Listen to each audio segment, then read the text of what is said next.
ते कार्य नाही तुम्हा माझ्यारी विषय संचारी विषयाचे। कारण तुमच्याकडे काही जणांकडे मंत्री नावाचं पद आहे, मंत्र्याची जिम्मेदारी आहे। काय जिम्मेदारी आहे?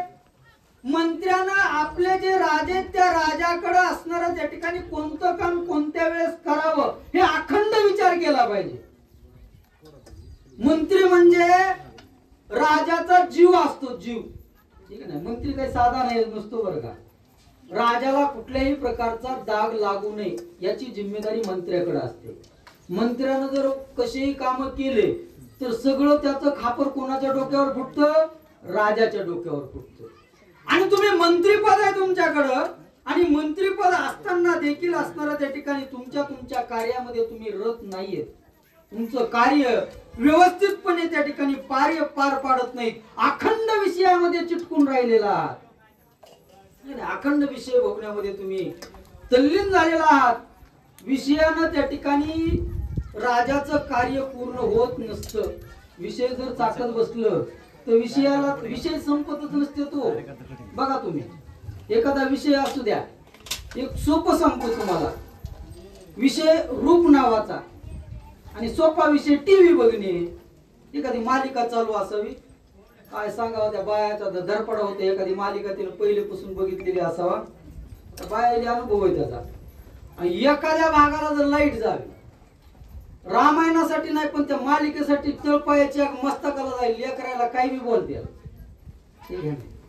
म्हणून त्या ठिकाणी असणारं पूर्णपणे विषयाला जर चिकटलं तर विषय हा वाढतो।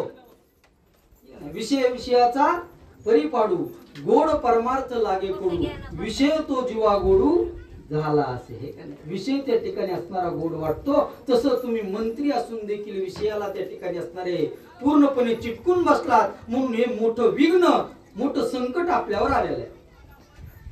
सकळ कार्य प्रधान हाती ऐसे आनंदी राजनीती, तुम्ही माझी विश्वासघाती ठाकिले निश्चिती निज स्वार्थी। कारण त्या ठिकाणी सर्व कार्य हे प्रधान नावाचं जे पद आहे त्या पदाकडे असतं, आणि त्याची जिम्मेदारी असते। राजाचं नाव न जाऊ देणं हे असणारं प्रधानाच्या हातामध्ये असतं। अशी राजनीती आहे, ही असणारी त्या ठिकाणी पूर्णपणे परंपरा आहे। पण त्या ठिकाणी तुम्ही काय केलं?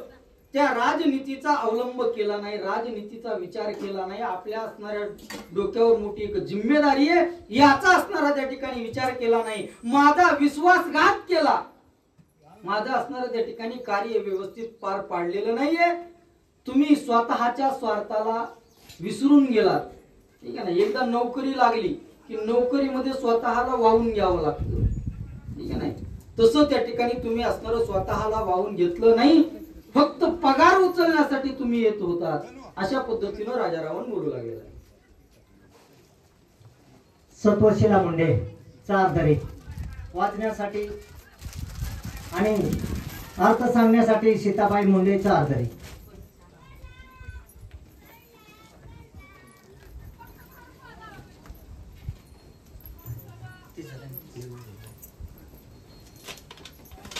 पूर्ण झालं ना? हा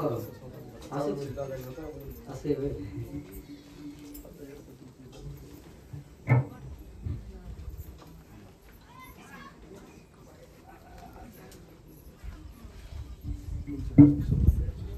नारळ पहिल्यापासून सुरू होते, महाराजाला बी व्यासपीठावर